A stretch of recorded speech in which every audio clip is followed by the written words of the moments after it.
നമസ്കാരം. ഇന്ന് പറയാൻ ആഗ്രഹിക്കുന്നത് റാഗിങ്ങിനെ കുറിച്ചാണ്. കോട്ടയത്ത് നടന്ന സംഭവങ്ങൾ നമ്മളെല്ലാവരും കണ്ടു. കഴിഞ്ഞ വർഷമാണ് സിദ്ധാർത്ഥന്റെ മരണമുണ്ടായത്. ഇവിടെ ഭാഗ്യത്തിന് ജീവൻഹാനി വരെ എത്തിയില്ല എന്ന് മാത്രം. ഇതിനെക്കുറിച്ച് ഒരുപാട് ചർച്ചകളെല്ലാം നടക്കുന്നുണ്ട്. പക്ഷെ എത്ര പറഞ്ഞാലും ഇതിനെക്കുറിച്ച് അധികമാവില്ല എന്ന് തോന്നുന്നു. കുറച്ച് കാര്യങ്ങൾ ഇതിനെക്കുറിച്ചൊന്ന് ആഡ് ചെയ്യാൻ ആണ് ഞാൻ ഉദ്ദേശിക്കുന്നത്. ഫെബ്രുവരി 14 പത്രത്തിൽ വന്ന 2 വാർത്തകൾ. ഇതിനെക്കുറിച്ചുള്ള 2 കാര്യങ്ങൾ. ഒന്നാം പേജ്, എവിടെ ശിക്ഷ? റാഗിംഗ് നിരോധന നിയമം ശക്തമാണ്, പക്ഷേ കേരളത്തിൽ തടവിന് വിധിച്ചത് ഒറ്റ കേസ്. ഇവിടെ കേരളത്തിലെ കാര്യം പറയുന്നു എന്നുള്ളൂ. അതിനർത്ഥം ബാക്കി സംസ്ഥാനങ്ങളെല്ലാം കൃത്യമായിട്ട് നടക്കുന്നു എന്നൊന്നുമല്ല. ഇവിടെ നടന്ന കാര്യമായിട്ട് നമ്മൾ മലയാളികളായിട്ട് ഇവിടുത്തെ പറയുന്നു എന്നുള്ളതേ ഉള്ളൂ. ഇതൊരു സംസ്ഥാനങ്ങളുടെ കമ്പാരിസൺ അല്ല ഉദ്ദേശിക്കുന്നത്. ഇതിന് തുടർന്ന് പറയുന്നു, പരാതി വ്യാപകമാണെങ്കിലും സംസ്ഥാനത്തെ റാഗിംഗ് നിരോധന നിയമപ്രകാരം പ്രതികളായ വിദ്യാർത്ഥികളെ ശിക്ഷിച്ചത് ഒരു തവണ മാത്രമാണ്. അത് SMEയിലെ 2005 നടന്ന കേസിൽ, അവിടെ റേപ്പ് കൂടി ഉണ്ടായിട്ടുണ്ട്. ആ ഒരു കേസിൽ മാത്രമാണ് ശിക്ഷ നടന്നിട്ടുള്ളത്. ബാക്കി ഞാൻ വിശദമായിട്ട് ഇത് കമ്മ്യൂണിറ്റി സെക്ഷനിലിടാം. അതായത് ഒരുപാട് കേസുകൾ ഉണ്ടായിട്ടും ഒരിടത്ത് മാത്രമേ ശിക്ഷ നടന്നിട്ടുള്ളൂ എന്നുള്ളതാണ്. പല പല കാരണങ്ങൾ കൊണ്ട് ഇത് നടക്കുന്നില്ല. അപ്പോൾ basically there is no punishment. ഒരു ക്രൈമിന് പണിഷ്മെന്റ് ഇല്ലെങ്കിൽ അത് റിപ്പീറ്റ് ചെയ്യപ്പെടാനുള്ള സാധ്യത വളരെ വളരെ കൂടുതലാണ്. കാര്യം നമ്മൾ എത്രയൊക്കെ ഐഡിയലിസം പറഞ്ഞാലും ഒരു സാധാരണ വ്യക്തിയെ ക്രൈം ചെയ്യാതിരിക്കാൻ പ്രേരിപ്പിക്കുന്നത് പണിഷ്മെന്റിനോടുള്ള ഫിയർ, സിസ്റ്റത്തോടുള്ള ഫിയർ തന്നെയാണ്. അത് നമ്മൾ നിഷേധിക്കാൻ ശ്രമിച്ചിട്ട് കാര്യമില്ല. That is A factor and many times that's A main factor. So ഇവിടെ കാര്യമായിട്ടൊന്നും തന്നെ നടക്കുന്നില്ല എന്നുള്ളതാണ് ഫണ്ടമെൻ്റൽ ആയിട്ടുള്ള ഒരു കാര്യം. ഇനി രണ്ടാമത്, 8-ാം പേജിൽ, അന്നേ ദിവസത്തെ പത്രത്തിൽ 8-ാം പേജിൽ നഴ്സിംഗ് വിദ്യാർത്ഥികളുടെ റാഗിംഗ്, കോളേജിന് വൻ വീഴ്ച. ഇവിടെ ചുമതലയുള്ള വാർഡൻ എന്ന് പറയുന്ന ആൾ ഇല്ല. പ്രിൻസിപ്പലാണ് ഹോസ്റ്റൽ വാർഡന്റെ സാങ്കേതികമായ ചുമതല. ഒരു അധ്യാപകനാണ് അസിസ്റ്റന്റ് വാർഡൻ. ഈ അധ്യാപകൻ രാത്രി ഹോസ്റ്റലിൽ താമസിക്കുന്നില്ല. മാസങ്ങളായി നടക്കുന്ന പീഡനം അസിസ്റ്റന്റ് വാർഡനും അറിഞ്ഞിട്ടില്ല. ഇത് അധികൃതരുടെ ഭാഗത്തു നിന്നുള്ള വീഴ്ചയാണ്. ആരാ അപ്പം രാത്രിയുള്ളത്? ശരിക്കും പറഞ്ഞാൽ ആരുമില്ല. സ്വകാര്യ ഏജൻസി മുഖേന കോളേജ് അധികൃതർ നിയമിച്ച ഹൗസ് കീപ്പർ മാത്രമാണ് ഹോസ്റ്റലിൽ ജീവനക്കാരനായിട്ടുള്ളത്. 3 മാസമായി തുടരുന്ന പീഡനവും നിലവിളിയും ഇദ്ദേഹം കേട്ടിട്ടില്ലെന്നാണ് പറയുന്നത്. പ്രതികളായ കുട്ടികൾ ഇദ്ദേഹത്തെ ഭീഷണിപ്പെടുത്തി നിശബ്ദനാക്കിയതാണോ, രാത്രി ഇദ്ദേഹം ജോലിയിൽ ഉണ്ടായിരുന്നോ എന്ന് കണ്ടെത്തണം. തന്റെ ജോലി വൈകിട്ട് 5 മണി വരെയാണെന്നും രാത്രി സ്വകാര്യ ഏജൻസിയിൽ നിന്നുള്ള മറ്റൊരു ജീവനക്കാരനാണ് ജോലിക്ക് എത്തുന്നതെന്നാണ് ഇയാൾ പറഞ്ഞത്. എന്നാൽ ഇയാൾ തന്നെയാണ് ഫുൾ ടൈം നിൽക്കുന്നതെന്നാണ് പ്രിൻസിപ്പൾ പറയുന്നത്. ഏതാണ് സത്യമെന്ന് അറിയില്ല.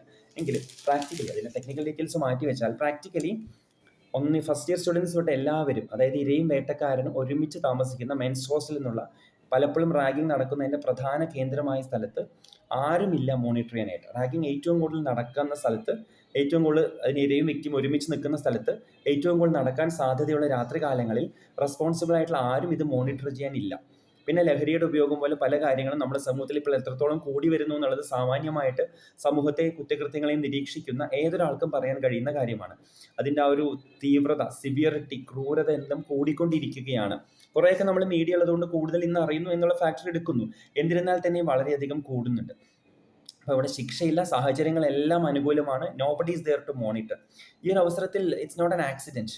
It's a time bomb. Ragging is a time bomb. Ragging related deaths and severe insults are a time bomb waiting to explode. ചില കേസുകൾ പുറത്തറിയുന്നു. ഏതൊരു ഇവളിനെയും ഏതൊരു കാര്യത്തിനെയും ഇതിൽ പോലെ ടിപ്പ് ഓഫ് ദ ഐസ്ബർഗ് മാത്രമാണ്. പുറത്തറിയാത്ത ഒരുപാട് കാര്യങ്ങൾ നടക്കുന്നുണ്ടാകും. അതിനൊന്നും ഒറ്റമൂലികളായിട്ട് പരിഹാരങ്ങളില്ല. പല തലങ്ങളിൽ ആലോചിക്കേണ്ടതുണ്ട്. ആദ്യമായിട്ട് പാരൻസിൻ്റെ തലത്തിൽ, നമുക്ക് ടോപ്പ് ടു ബോട്ടം കുട്ടികളുടെ തലത്തിൽ ചെയ്യേണ്ടത്, ഇത്തരത്തിലുള്ള സ്ഥലങ്ങളിൽ കഴിവതും പോയി നിൽക്കുന്നത് നമുക്ക് മാക്സിമം ഒഴിവാക്കാൻ ശ്രമിക്കാം. മെൻസ് ഹോസ്റ്റൽ എന്ന് പറയുന്ന പല സമയങ്ങളിൽ ഒരു ചെകുത്താൻ കോട്ട പോലെ ആയിരിക്കുന്ന ഇവിടെ തന്നെ നമ്മൾ കഴിവതും ഫസ്റ്റ് ഇയറിൽ നിൽക്കാൻ കഴിയുന്നത്ര ശ്രമിക്കാതിരിക്കാം. സാമ്പത്തികമായിട്ടും മറ്റും പറ്റുന്നവർക്ക് കുറച്ചുകൂടി സേഫായ സ്ഥലങ്ങൾ നിൽക്കാൻ കണ്ടെത്താൻ കഴിയുമെങ്കിൽ അതിൽ ഓപ്റ്റ് ഔട്ട്. ഇതൊന്നും ഐഡിയൽ സൊല്യൂഷൻസ് അല്ല, പ്രാക്ടിക്കൽ കാര്യങ്ങൾ മാത്രമാണ്. പിന്നെ എന്തുകൊണ്ട് നമുക്ക് ഈ ക്വാർട്ടേഴ്സിൽ ഒരുമിച്ച് എല്ലാവരെയും നിർത്തണം? ഫസ്റ്റ് ഇയേഴ്സിന് മാത്രമായിട്ട് സെപ്പറേറ്റ് ഒരു സെക്ഷൻ എന്തുകൊണ്ട് കൊടുത്തുകൂടാ? എന്തുകൊണ്ട് CCTVകൾ സ്ഥാപിച്ചുകൂടാ? എന്തുകൊണ്ട് ഫസ്റ്റ് ഇയർ സെക്ഷന് വേണ്ടിയെങ്കിലും ഏതെങ്കിലും രീതിയിൽ സെക്യൂരിറ്റി പ്രോപ്പറായിട്ട് പ്രൊവൈഡ് ചെയ്തുകൂടാ? ഇവിടെയെല്ലാം അവർ ഏത് സമയത്ത് വേണേൽ ടാർഗറ്റ് ചെയ്യപ്പെടാൻ സാധ്യതയുള്ള വിക്ടിംസ് ആണെന്നുള്ള സത്യത്തിന് നേരെ നമ്മൾ കണ്ണടയ്ക്കാൻ ആഗ്രഹിക്കുന്നു. അതിൽ കാര്യമില്ല. സോ കുട്ടികളാണെങ്കിലും പാരൻസ് ആണെങ്കിലും കഴിവതും അവരുടെ ഹോസ്റ്റലിൽ നിൽക്കുന്നത് ഫസ്റ്റ് ഇയറിലെങ്കിലും ഒഴിവാക്കാൻ ശ്രമിച്ചാൽ നന്നായിരിക്കും എന്നുള്ളതാണ് പ്രാക്ടിക്കലി എനിക്ക് തോന്നുന്നത്. എന്തിനാണ് അറിഞ്ഞുകൊണ്ട് ഒരു അപകടത്തിലേക്ക് നീങ്ങുന്നത്? രണ്ടാമത്, നമുക്ക് ഓരോരുത്തർക്കും നമ്മുടെ കുട്ടികളോട് പറഞ്ഞു കൊടുക്കാം, അക്സെപ്റ്റബിൾ അല്ലാത്ത റാഗിംഗ് പോലത്തെ കാര്യങ്ങൾ കണ്ടു കഴിഞ്ഞാൽ വാക്ക് ഇൻ ചെയ്യുക. At the first possible time walk out. തിരിച്ച് വീട്ടിലേക്ക് വരിക, ഞങ്ങളവിടെയുണ്ട്, നീ അത് സഹിച്ച് ഒന്നുകൊണ്ടും കോഴ്സ് കണ്ടിന്യൂ ചെയ്യാൻ വേണ്ടി ഒന്നുകൊണ്ടും സഹിച്ച് ജീവൻ പോലും അപകടത്തിലാക്കി അവിടെ തുടരേണ്ട കാര്യമില്ല എന്ന് പറയുന്ന ധൈര്യം നമുക്ക് നമ്മുടെ കുട്ടികൾക്ക് കൊടുക്കാം. പരാതിപ്പെടാനുള്ള സാഹചര്യങ്ങൾ വേണം. ഈ പരാതി പലപ്പോഴും ഒരു ഇന്റേണൽ അതോറിറ്റിക്ക് മുമ്പിൽ മാത്രമാകരുത്. ഒരേ സമയം തന്നെ ഒരു എക്സ്റ്റേണൽ അതോറിറ്റിക്കും ഈ പരാതി ഫോർവേഡ് ചെയ്യപ്പെടാനുള്ള സാഹചര്യങ്ങൾ വേണം. ഈ പരാതിയിന്മേൽ ഒരു നിശ്ചിത സമയത്തിനുള്ളിൽ ഇന്റേണൽ അതോറിറ്റി, ആന്റി റാഗിംഗ് സെല്ലാണെങ്കിലും ആരാണെങ്കിലും എന്ത് നടപടി എടുത്തു എന്ന് വ്യക്തമായിട്ട് അത് ഹയർ അതോറിറ്റിക്ക് ഫോർവേഡ് ചെയ്യാനുള്ള സംവിധാനങ്ങൾ വേണം. ഒരു കോളേജിൻ്റെ അക്രഡിറ്റേഷൻ പോലെയുള്ള കാര്യങ്ങൾ തീരുമാനിക്കുമ്പോൾ ആൻറ്റി റാഗിംഗ് അതോറിറ്റി എസ്റ്റാബ്ലിഷ് ആയിട്ടുണ്ടോ, അവയിൽ എത്ര പരാതികൾ കിട്ടിയിട്ടുണ്ട്, പരാതികൾ തീരെ കുറവാണെങ്കിലും അതും ശ്രദ്ധിക്കേണ്ടതാണ്. നിൽ റിപ്പോർട്ടിംഗ് ശ്രദ്ധിക്കുന്നത് പോലെ ഇതിലുള്ള പരാതികൾ എത്ര വേഗം തീർപ്പ് കൽപ്പിച്ചു, ഇതിലൊക്കെ സത്യസന്ധമായ വാല്യുവേഷൻ വേണ്ടതാണ്.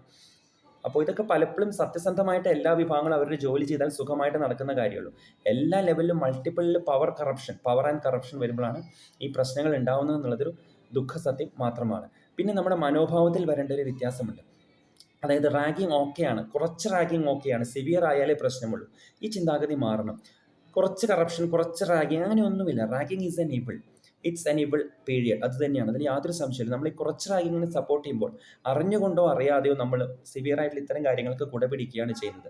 ഇത് ഫസ്റ്റ് ഇയർ സ്റ്റുഡൻസിന് ധൈര്യം ലഭിക്കാനും അവർക്ക് ജീവിതത്തെ ഫേസ് ചെയ്യാനുള്ള ധൈര്യം കൊടുക്കാനും എന്തോ ത്യാഗം അല്ലെങ്കിൽ ഒരു കടമ ചെയ്യുന്ന പോലെയാണ് ഇത് ചെയ്യുന്നത്. അതൊന്നുമല്ല എന്ന് സാമാന്യമായിട്ട് അരിഭക്ഷണം കഴിക്കുന്ന എല്ലാവർക്കും അറിയാം. ഈ ഒരു പ്രഹസനം അവസാനിപ്പിക്കേണ്ടിയിരിക്കുന്നു.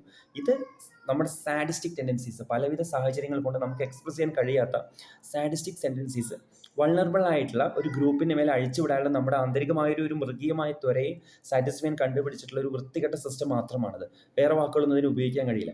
ഇതിനെ ജൂനിയേഴ്സിനെ ഗ്രൂം ചെയ്യുക, ധൈര്യം കൊടുക്കുക തുടങ്ങിയ മഹത്തായ ഗ്ലോറിഫൈഡ് പേരുകളൊന്നും കൊടുക്കേണ്ട കാര്യമില്ല. പച്ച മലയാളത്തിൽ പറഞ്ഞാൽ അധികം ഡെക്കറേഷനൊന്നും വേണ്ട, നമ്മുടെ ക്രൂരത എവിടെയെങ്കിലുമൊക്കെ തീർക്കുക എന്നുള്ളതാണ്. ഇതിനെ ഒരു തരി പോലും സപ്പോർട്ട് ചെയ്യേണ്ട ആവശ്യമില്ല. പുതിയ കുട്ടികൾ കാലക്രമേണ യൂസ്ഡ് ആയിട്ട് വന്നോളൂ. ഇതിന് പ്രത്യേകിച്ച് ഒരു സിസ്റ്റം ഒന്നും ആവശ്യമില്ല. പണ്ടാണെങ്കിലും എനിക്ക് റാഗിങ്ങിനെതിരെ ഇതേ സ്റ്റാൻഡ് തന്നെയായിരുന്നു.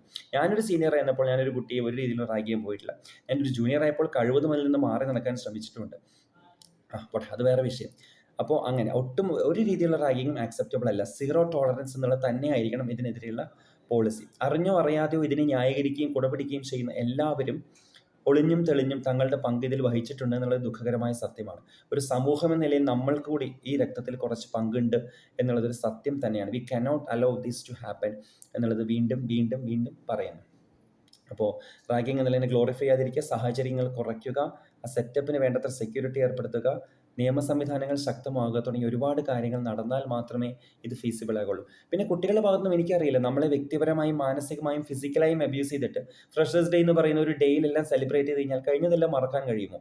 അതുവരെ മാനസികമായും ശാരീരികമായും ചെയ്ത കാര്യങ്ങളെല്ലാം മറന്ന് ഒരു ദിവസം കൊണ്ട് ചേട്ടാ ചേച്ചി എന്ന് പറഞ്ഞ് തോളത്ത് കയറുന്ന രീതിയിൽ എനിക്ക് അന്നും ഇന്നും അത് പറ്റിയിട്ടില്ല. അന്നത് പറഞ്ഞിട്ടില്ല, ഇന്നത് പറയുന്നു എന്നുള്ളത് മാത്രമേ ഉള്ളൂ. അപ്പോൾ ഇത് പാടില്ല. പിന്നെ ലഹരിയുടെ ഉപയോഗം നിയന്ത്രിച്ചാൽ തന്നെ നമ്മുടെ പല അഗ്രഷൻസിൻ്റെയും പല നിയമലംഘനങ്ങളുടെയും തോത് വളരെയധികം കുറയും. ലഹരികൾ നമ്മുടെ ക്യാമ്പസുകളിൽ എത്രത്തോളം എത്തുന്നുണ്ട് എന്നുള്ളത് ചിന്തിക്കേണ്ട കാര്യമാണ്.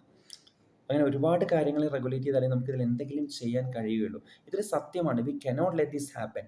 CCTV പോലുള്ള കാര്യങ്ങൾ ഇന്നത്തെ കാലത്ത് എന്താണെങ്കിലും മെൻസ് ഹോസ്റ്റലെല്ലാം വേണം. ശരിക്കും ഫസ്റ്റ് ഇയേഴ്സിന് സെപ്പറേറ്റ് സെക്ഷൻ കൊടുക്കേണ്ടതാണ്. ഇതൊക്കെ നമുക്ക് സുഖമായിട്ട് കുറച്ചൊരു ഇൻഫ്രാസ്ട്രക്ചർ ഡെവലപ്മെൻറ്റ് ചെയ്യാവുന്ന കാര്യമേ ഉള്ളൂ. ഇതൊന്നും ചെയ്യാതെ ഇതൊരു ടൈം ബോംബായിട്ട് ഒരു ഡെമോക്രസിൻ്റെ വാളായിട്ട് തലയ്ക്ക് മുകളിൽ നിന്നിട്ട് ഒരു ഇവൻറ്റ് വരുമ്പോൾ മാത്രം നമ്മൾ ഇതിനെക്കുറിച്ച് സംസാരിച്ചിട്ട് കാര്യമില്ല എന്നുള്ളതാണ് സത്യം, അല്ലേ? ജസ്റ്റ് ഒന്ന് ആലോചിച്ച് നോക്കൂ.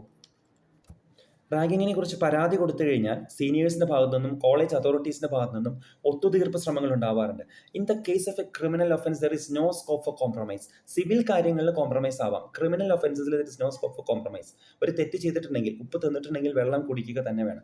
ഒരു രീതിയിലും കോംപ്രമൈസിന് ഒരു റോൾ ഉണ്ടാവാൻ പാടുള്ളതല്ല എന്നുള്ളതാണ് പ്രധാന കാര്യം. പിന്നെ ഇത് കോളേജ് അതോറിറ്റീസിനുള്ളിൽ മാത്രം സെറ്റിൽ ചെയ്യാൻ പറ്റുന്ന ഒരു വിഷയമായിട്ട് വിടരുത്. If there is a complaint being registered simultaneously it must go to the higher authority, an external higher authority and proper എന്താ പറയുക ഇന്റർവെൻഷൻ മസ്റ്റ് ബി ഡൺ എന്നുള്ളതാണ്. ഇതൊക്കെ പറയാൻ വളരെ എളുപ്പമാണ്, പക്ഷെ എന്നിരുന്നാലും ഇതിൽ കുറേയെങ്കിലും ചെയ്യാൻ കഴിയണം. അതോറിറ്റീസോ കോളേജ് അതോറിറ്റീസോ ഗവൺമെൻറ്റോ ലീഗൽ സിസ്റ്റംസോ ഇതത്ര വേണ്ടത്ര ചെയ്തിട്ടില്ലെങ്കിൽ അറ്റ്ലീസ്റ്റ് ഒന്നും വേണ്ടെങ്കിൽ നമ്മളെങ്കിലും അറ്റ്ലീസ്റ്റ് നമ്മുടെ കുട്ടികളെ ആക്കുമ്പോൾ നിവൃത്തിയുണ്ടെങ്കിൽ ഫസ്റ്റ് ഇയറിൽ ഇത്തരം ചെകുത്താൻ കോട്ടകളിലേക്ക് രാത്രിയുടെ മറവിൽ യാതൊരുവിധ മോണിറ്ററിംഗ് ഒന്നുമില്ലാതെ പലപ്പോഴും ലഹരികൾ എത്തുന്ന സ്ഥലങ്ങളിലേക്ക് ക്രൂരന്മാരായ ഒരു വിഭാഗം മൃഗങ്ങളുടെ അടുത്തേക്ക് നമ്മുടെ മക്കളെ വിടാതിരിക്കുക എന്നുള്ളതെങ്കിലും നമുക്ക് ചെയ്യാൻ കഴിയുള്ളൂ. അത് കഷ്ടമാണ് അങ്ങനത്തെ ഒരു അവസ്ഥ. പക്ഷേ ഇവഞ്ച്വലി നമുക്ക് പലപ്പോഴും അങ്ങനെ അത് മാത്രമേ നമുക്ക് ചെയ്യാനുള്ളൂ എന്നൊരു അവസ്ഥയിലേക്ക് വരുന്നു എന്നുള്ളൊരു ദുഃഖം കൂടിയുണ്ട്. ഇതിലൊരു ദുഃഖവും ധാർമ്മിക രോഷവും ഒക്കെ തോന്നുന്നുണ്ട്. വീണ്ടും വീണ്ടും പ്രബുദ്ധരെന്ന് വിളിക്കുന്ന നമ്മുടെ ഇടയിൽ തന്നെ ഇത്തരം കാര്യങ്ങൾ നടക്കുന്നത് കാണുമ്പോൾ. സോ ഈ 2 വാർത്തകൾ, ശിക്ഷയില്ലായ്മയും ആ ഒരു വ്യവസ്ഥയില്ലായ്മയും കണ്ടപ്പോൾ ഇതിനെക്കുറിച്ച് സംസാരിക്കണമെന്ന് തോന്നി. 10 മിനിറ്റിൽ സംസാരിച്ച് തീർക്കാവുന്ന നല്ല റാഗിംഗ് എന്നുള്ള വിഷയം. പറയാൻ തോന്നിയ കുറച്ച് കാര്യങ്ങൾ ഷെയർ ചെയ്തെന്ന് മാത്രമേ ഉള്ളൂ. An absolute no to the barbaric, cruel and sadistic part of practice of ragging. An absolute no. There is no mild tolerance. There is no allowed ragging, some ragging. No. Absolute no. Zero tolerance. ഇത്രയാണ് ഇതിൽ പറയാനുള്ളത്.